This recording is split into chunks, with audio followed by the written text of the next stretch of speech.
This little mark on an image of a cell is called a bar body, and for decades it defined whether athletes were allowed to compete as women at the Olympic Games.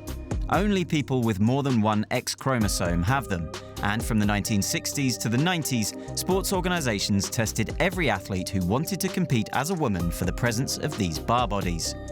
Anyone who didn't have them was disqualified. 30 years later, the question of sex testing remains one of the most controversial topics in sports. Science's understanding of sex variations has made progress, but in many ways, the public debate is still stuck on the same questions. So, what's the science behind these issues? Do some athletes really have an unfair advantage? And how do sports regulate who's allowed to compete and who isn't?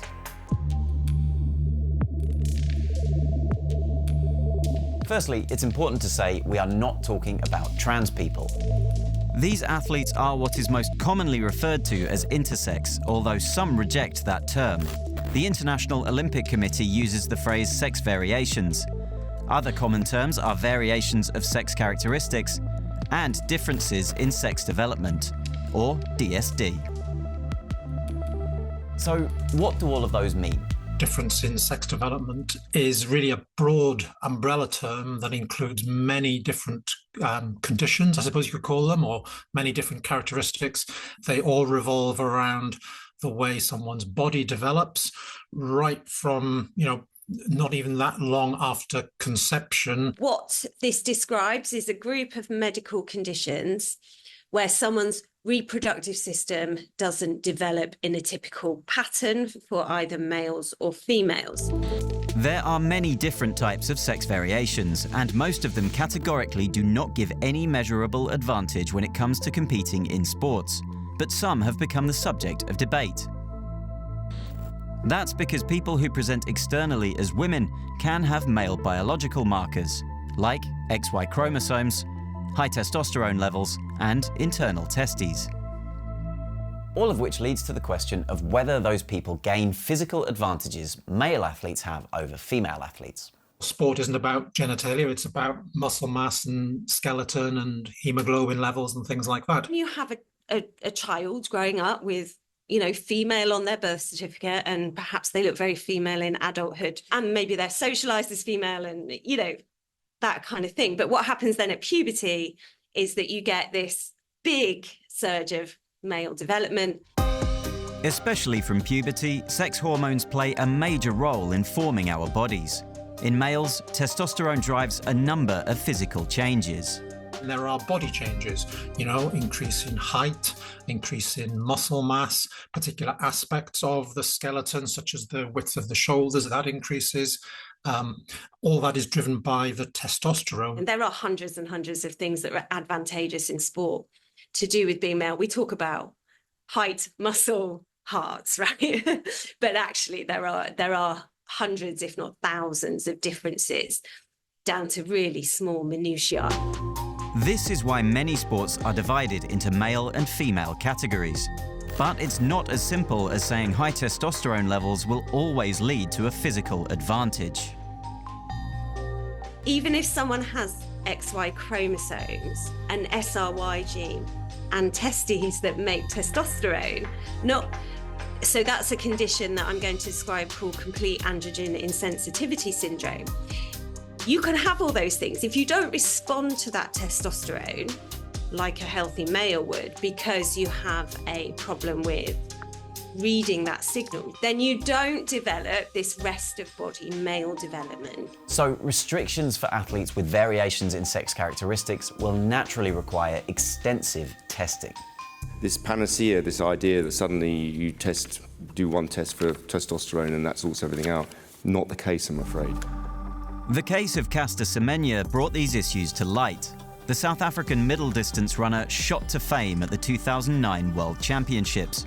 But just a few hours before the 800 meters final that she won, it was leaked that World Athletics, then called the IAAF, was questioning her eligibility. Sociologist and Olympic athlete Madeleine Pape raced against Semenya at the 2009 Championships. For me, it was totally news that there was such a thing as variations in sex characteristics. I think that would be different now, in large part thanks to Caster Semenya. Not that that was her job, but because of her and her advocacy.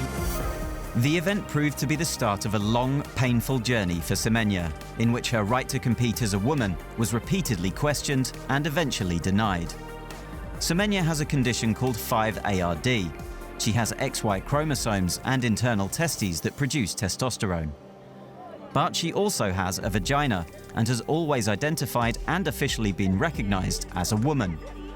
Semenya won 2 Olympic gold medals, but in 2019, rules went into force that restricted testosterone levels for athletes with certain sex variations in certain events, including the 800 meters.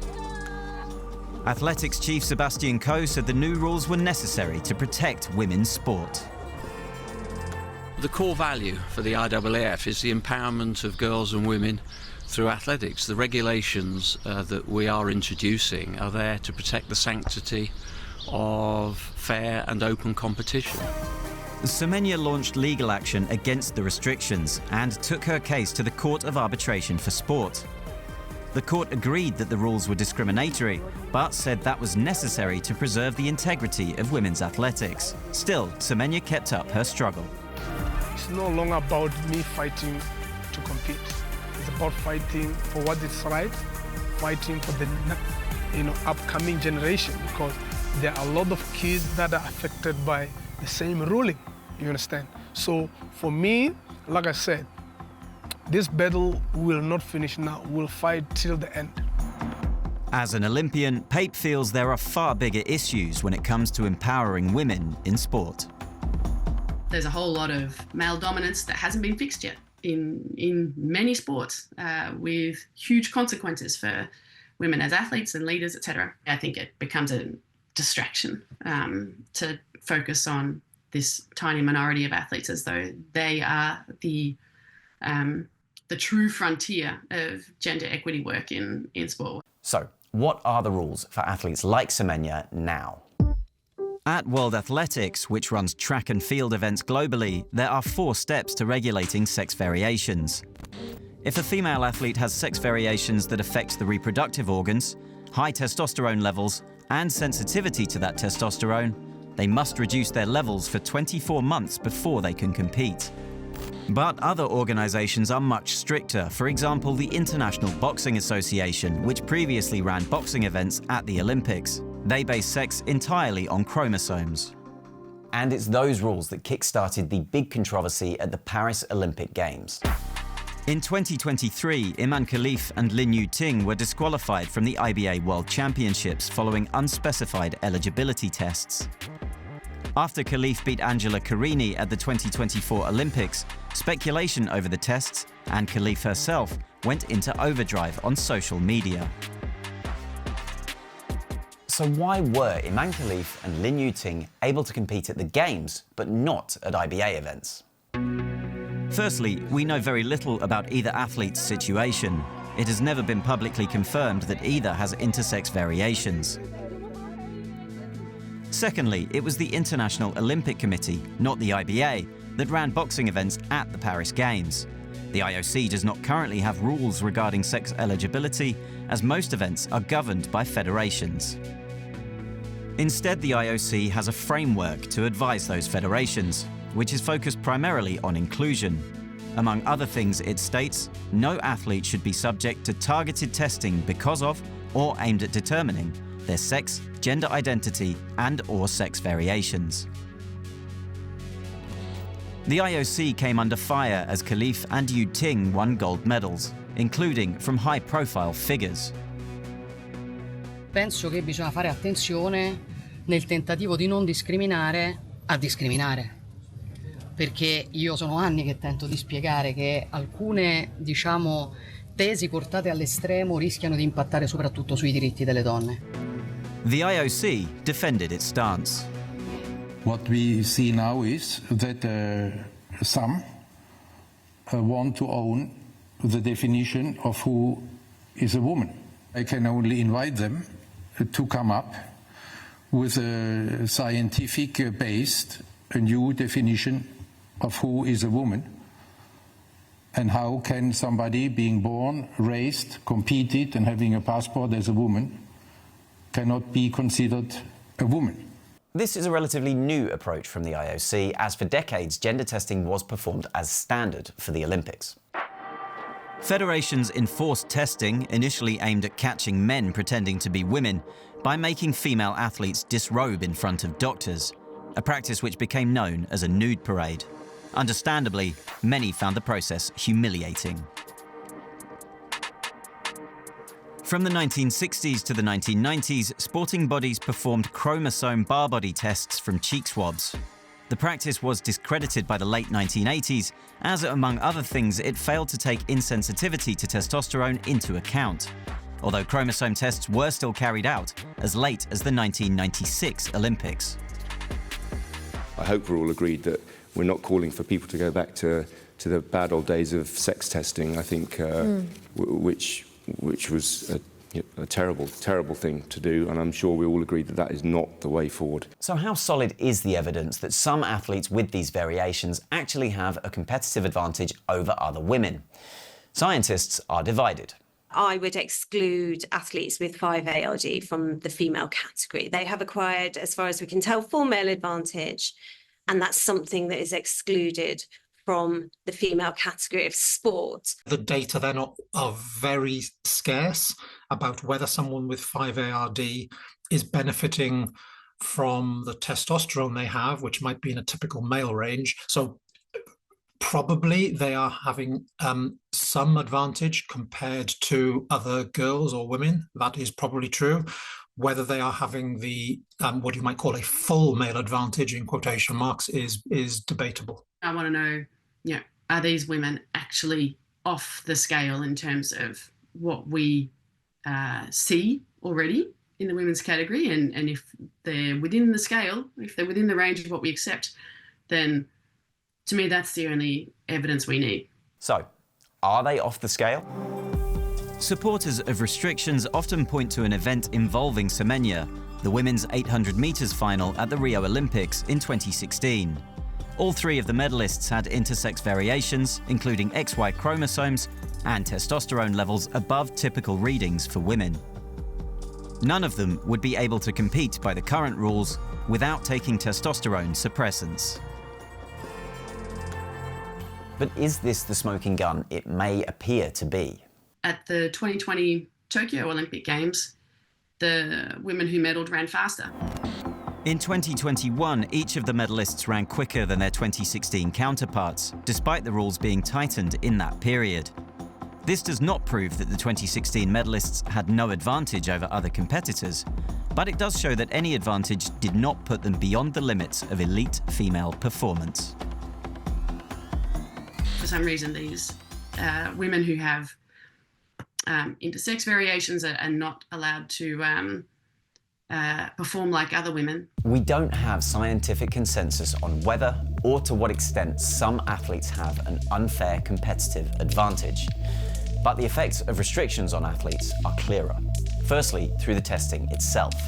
The only way you can do that is with a comprehensive clinical assessment, which involves detailed examination of people's genitalia. That is probably about as invasive as you can think of. And people talk, it's very easy, just do a swab test to get some DNA. That's part one. Then part two would be this clinical assessment with the full invasiveness. Beyond that, the different rules that exist, sometimes even within individual sports, place athletes in difficult situations and potentially open them up to abuse. As was the case with Imane Khelif.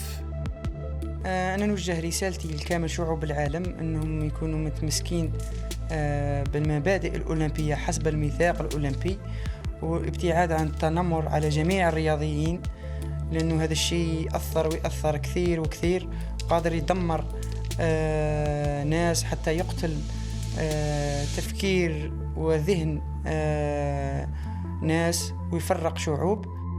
Khelif eventually filed a lawsuit against several high-profile figures for cyberbullying. Unverified medical reports relating to Khelif were also leaked, in a further invasion of her privacy. There isn't a robust body of evidence that demonstrates anything with respect to the performance capabilities of athletes with intersex variations. But even if that robust body of evidence existed, we wouldn't be able to avoid these ethical questions. So where does all this leave us? Excluding people for entirely natural variations that they have no control over is deeply problematic. But athletes who miss out on medals after dedicating their lives to sport have the right to ask whether they have lost fairly. It's a situation that has created a polarized debate. What we can rationalise is that here we have someone who looks female at birth, registered female, that has acquired exactly the same type of advantages that are important in sport as any male. We have no reason to call into question their womanhood. They've been treated as girls and then women by their families, the education system, the sports system. All of their lives have been built around being recognised by all of the institutions and people around them as women and girls. For now, at least until the science is more concrete, sporting bodies will have to decide whether their priority is inclusion or avoiding potentially unfair outcomes. It's probably impossible to satisfy everybody, to have total inclusion and to have fairness and safety in the women's category. So yes, you do have to make a choice. In the absence of overwhelming science, there is a risk of those choices being driven by other factors, like culture war discourse. Social media outrage is colliding with a system that allows for very little nuance. The truth is, human biology in its entirety has always been more varied than just male and female. In the long term, sport, like society more broadly, will have to consider whether a black and white system truly works. What's already clear is that these athletes are not cheats or frauds. They're people playing the hand they've been dealt in life. And whatever your views on the debate, they deserve humanity and respect, not abuse.